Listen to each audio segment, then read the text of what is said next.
আসসালামু আলাইকুম। আমি দাঁড়া আমি চলে এসেছি বাবুলেন্দি। অনেক মজা করেছি। আঙ্কেলটা আমাকে হেয়ার ওয়াশ করে দিয়েছে। আমার ছোট ছোট বন্ধু ছিল, বন্ধুর সাথে আমি খেলা করছি। এখন জাম্প করব, এরকম জাম্প করি। এটা হলো ওয়াটার জাম্প। এখানে 4টা সিপার আছে, একটা আছে প্যাটার্ন সিপার। গেলে মজা পড়ে যেতে হয়। যেটা দেখতে পাচ্ছ যেটা হলো বল মুভিং, ইয়েলো কালার, একটা হলো অরেঞ্জ কালার, একটা হলো গ্রিন কালার।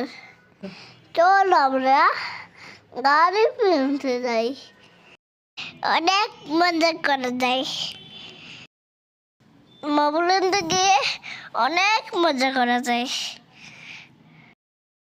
হাতি দেখা যায়, গাড়ি দেখা যায়, উঠা যায়, জাম্পিং করা যায়। দুটো ভালো লাগলে লাইক করে দিও। আল্লাহ হাফেজ।